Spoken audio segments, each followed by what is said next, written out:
The Chinese often mention the name Amitabha Buddha. But do you know Amitabha Buddha? Let's talk about this Buddha called Amitabha. Buddhism teaches that there are countless Buddhas in the universe. For example, Shakyamuni Buddha, who is familiar to us, achieved Buddhahood in our world. In an Eastern Pure Land there is the Medicine Buddha. Amitabha is the Buddha in the Western Land of Bliss. He is acclaimed by the Buddhas of the 10 directions as the king of all Buddhas. Amitabha is also known as the Buddha of infinite light and infinite life. Why is this Buddha so remarkable? The power of his vows is the greatest. His wisdom is supreme, and he delivers sentient beings most effectively, using the most skillful means. If you wonder how deeply Amitabha Buddha loves you, just look at what he has done for you. He created the land of bliss on your behalf. Everything there emits wondrous, splendid lights. Its surfaces, trees, palaces, and pavilions are forged from various treasures.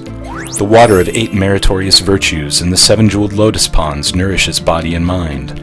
Whatever clothing you want, the mere thought of it will make it appear on your body, well-fitting, comfortable, beautiful, and elegant. Whatever foods you like, thinking about them will manifest them before you, delicious, exquisite, hearty, and nutritious. Beings who live there do not age, fall ill, or die. There is no contamination, anxiety, or fear, so there are no bathrooms, hospitals, or cemeteries. Everyone has divine vision, hearing, mind-reading ability, and fleetness of foot. Their special powers would make even the Monkey King envious. What's more, everyone there can become a Buddha quickly. They've escaped the horrors of the cycle of rebirth in the 6 realms. There is only joy, no suffering. Maybe you think this is all just the work of supersized VR technology. No, there is indeed such a place. Amitabha Buddha established the land of bliss after countless eons of practice. So here's the question. How do we get to the land of bliss? Amitabha says, "You only need to recite my name, Namo Amitabha Buddha." Amitabha's land of bliss is not custom-made for monastics alone. It is for everyone. Its login password is Namo Amitabha Buddha. You can recite the name whatever your location and whatever your condition, posture, or mood. Amitabha recitation can calm minds, aid sleep, avert troubles, improve luck, ward off calamity and misfortune, safeguard homes, boost blessings and wisdom, and secure the protection of the bodhisattvas. The greatest benefit of Amitabha recitation comes when you are about to take leave of this world. Amitabha Buddha will appear with an assembly of bodhisattvas to take you to the land of bliss. The teaching behind rebirth through Amitabha recitation is profound and subtle, but it doesn't matter if you don't yet understand it. Just recite the name. Consider a smartphone that contains increasingly sophisticated technology. You don't have to understand it. It's fine, so long as you know how to use it. Because this method is simple and user-friendly, gaining rebirth in the Pure Land through Amitabha recitation has 4 millennia been called the easy path. The practice of Amitabha recitation has also been called the other power approach, meaning that we rely on the power of the Buddha. So what is the relationship between Amitabha Buddha and you? Let's take an example. Other Buddhas also love you very much, but they seem more like your teachers. Teachers open the door. You must enter through your own efforts. Amitabha is more like your father. He gives you all his meritorious assets accumulated over countless years, so long as you recite Namo Amitabha Buddha. The 6-character name Namo Amitabha Buddha is truly the most miraculous, loving, and mind-blowing creation. The name Namo Amitabha Buddha contains all the merits and virtues of 84,000 schools of Dharma practice, including meditation, repentance, sutra chanting, and mantra recitation. 2,500 years ago, Shakyamuni Buddha, the greatest enlightened person in history, recommended the 6-character name to us. By reciting the name, we can exit the rebirth cycle and be reborn in the land of bliss. Dharma masters throughout history witnessed many proofs of this wonderful phenomenon, so they taught it from generation to generation. That's how Amitabha's name has come down to us from ancient times. With such a treasure before us, don't just stand idle. Recite Amitabha's name at once, and remember to always recite Namo Amitabha Buddha. Buddhism's ultimate goal is the enlightenment of all sentient beings. When you think of practicing to become a Buddha, what comes to mind? Burn scars on the head? Seated meditation? Sutra chanting? Secluded mountains? Austerities? People would be scared away. If this is the path to Buddhahood, forget it. Want to become a Buddha? No piece of cake, surely. It must be at least as hard as the 81 ordeals recounted in Journey to the West. Well, generally speaking, that is right. As a Buddhist sutra says, from initial resolve on bodhicitta through the final attainment of Buddhahood, a practitioner must undergo 10 faiths, 10 abidings, 10 practices, 10 dedications, 10 stages, equivalent enlightenment, and wonderful enlightenment. Altogether, 52 bodhisattva stages. In the process, he must perform a myriad practices, doing what is hard to do, enduring what is hard to endure. It will take 3 great asamkhyeya kalpas, an inconceivably long time, and that is conditional upon the practitioner making only progress, with no retrogression. During that long period, he may attract skandha demons, encounter deluded states of mind, slip back to the stage of arhat, or be mired in contemplation of emptiness in the 7th bodhisattva ground. No wonder a lineage master sighed that aspiring to Buddhahood is tougher than lifting a great chiliocosm. Among the Dharma paths, is there one that allows easy and steady progress towards Buddhahood? Before leaving this world, didn't Shakyamuni Buddha teach us ordinary beings any easy course, or disclose a secret shortcut for achieving enlightenment? Let me whisper this to you. Yes, he did. Bodhisattva Nagarjuna, the first patriarch of all 8 Buddhist schools, said, Buddhism offers countless methods for us to achieve enlightenment. They are classified under 2 categories, the difficult path and the easy path. How do we experience each of them? Nagarjuna explains with a metaphor. Hiking on land is painful. Sailing on water is pleasant. In ancient times, people traveled either by land or by water. The former is arduous, time-consuming, and full of danger. As the poet Li Bai said, difficult is the way. Difficult is the way. So many crossroads. Where is my path? The latter is comfortable, efficient, and safe. Another Li Bai poem reads, We departed by thee under rosy clouds at dawn. To Jiangling we returned after a day's journey of 1,000 miles. As gibbons howl incessantly along both shores, our tiny boat already passed countless mountains. Nagarjuna said, The Pure Land way is just such an easy path, while all other methods are the difficult way. It is hard because we must shoulder all burdens ourselves. We must deal with all situations along the way, which is difficult, slow, and dangerous. From start to finish, an ordinary being relies on his own power. Humans are aggregates of greed, anger, and ignorance. In this age of Dharma decline, sentient beings are especially unscrupulous as they create negative karma. They lack the capability to practice. On the easy path, however, we can put both ourselves and our loads on the boat. By dint of its other power, we can enjoy a relaxing, efficient, and smooth journey. Practicing the Pure Land way, we rely totally on the power of Amitabha Buddha. With his great compassion and fundamental vow, he guarantees that every being who recites his name will, in the present lifetime, be reborn in the land of bliss and become a Buddha there. If Li Bai were to ascend a 100-story skyscraper today, do you think he would choose to climb the stairs? To achieve rebirth and Buddhahood through Amitabha recitation involves 3 unnecessaries. First, it is unnecessary to undertake countless practices. We only need recite Namo Amitabha Buddha. There are no thresholds. This is without cost or effort. Just recite Amitabha's name, and rebirth in the Pure Land is assured. Second, it is unnecessary to pass through countless kalpas. At the end of this very life, Amitabha will come to deliver us. We will exit the 6 realms and happily attain enlightenment. Third, it's unnecessary to worry about encountering demonic obstacles or retrogressing. As she recites, the practitioner is embraced and protected by Amitabha's light. Thenceforth, she achieves Buddhahood without retrogression. With these 3 unnecessaries, people from all walks of life, of all ages, clever or clumsy, busy or idle, can without changing their lifestyle or status, easily become Buddhas by reciting Amitabha's name as their circumstances and abilities permit. Gaining Buddhahood through Amitabha recitation is so easy. If you wish to practice happily and become a Buddha quickly, recite Namo Amitabha Buddha. Who among the Buddhas and Bodhisattvas is the most famous? Right, Bodhisattva Avalokiteshvara.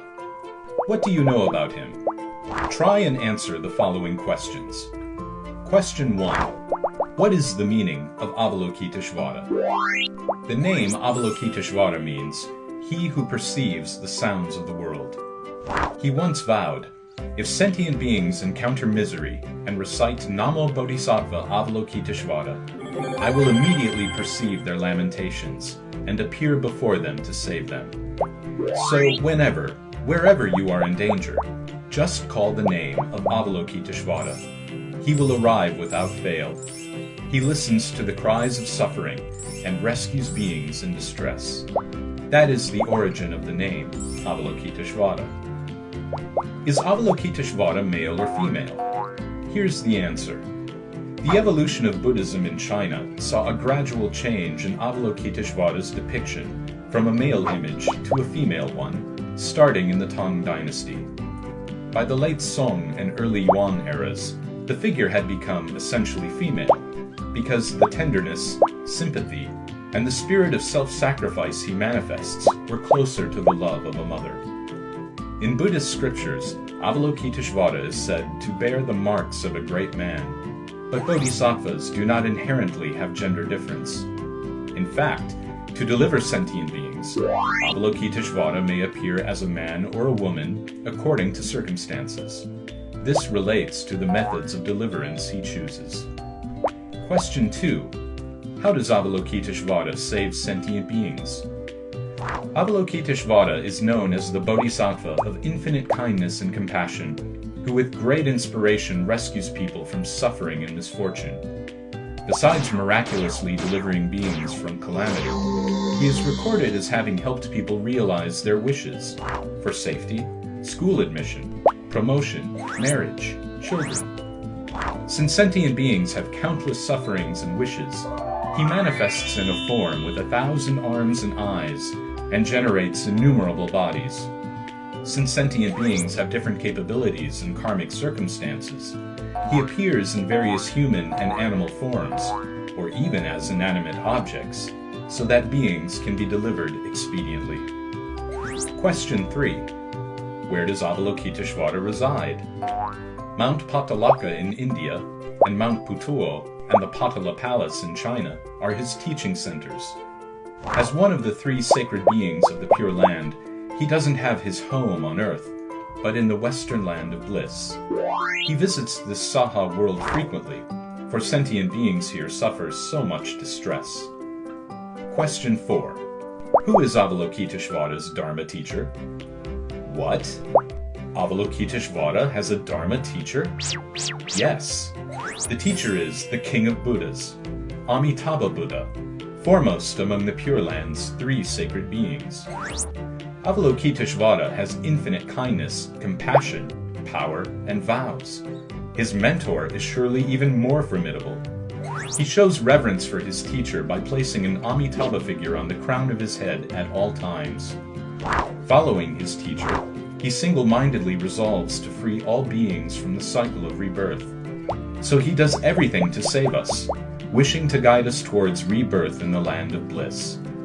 As Master Shandao taught, Avalokiteshvara performs his saving work by generating multiple bodies, converting the minds of sentient beings on a basis of equality, and delivering them to Amitabha's Pure Land. How does he do so?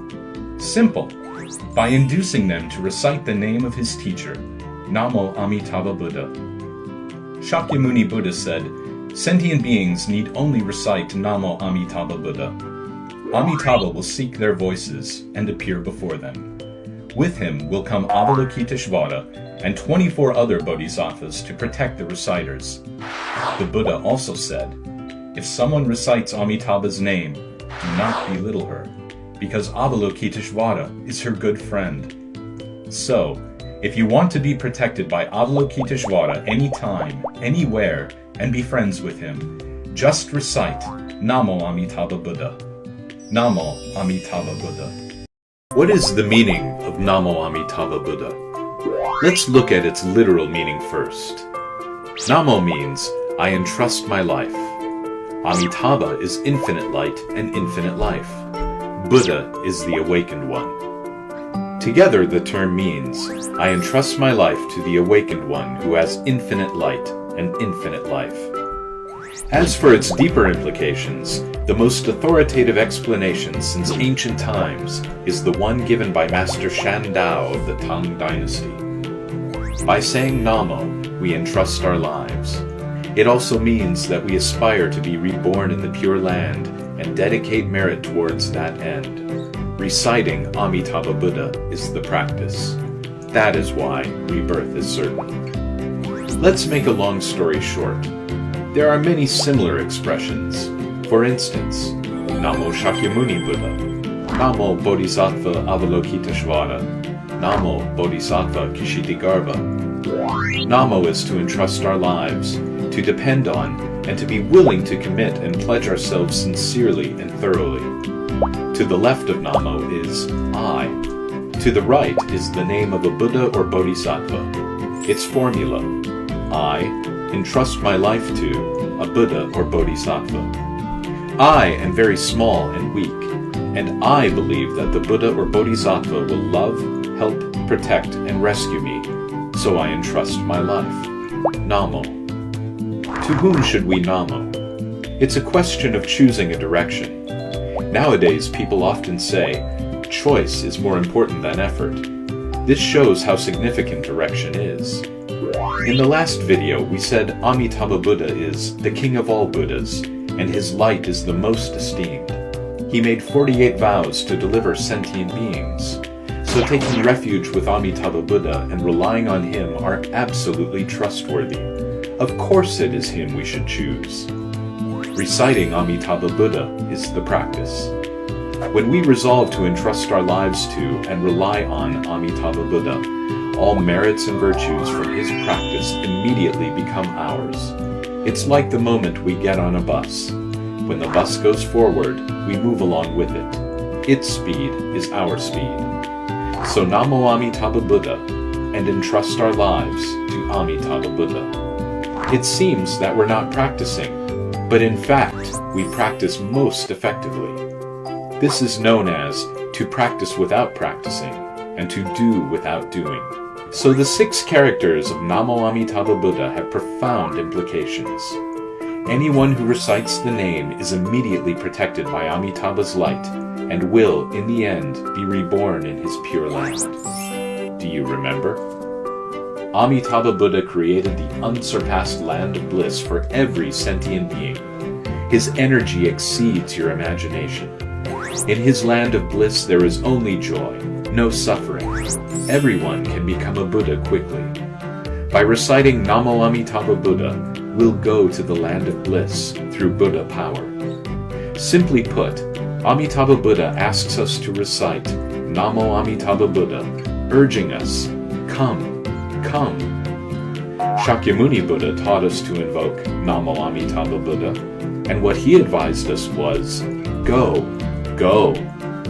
We recite Namo Amitabha Buddha, and what we are saying is, coming, coming.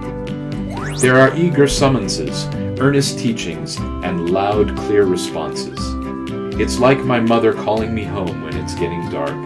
My heart warms when I think about it. Do as Shakyamuni Buddha advised. Recite the name of Amitabha Buddha, rely on his deliverance, and go to his Pure Land. Yes, I want to. Namo Amitabha Buddha.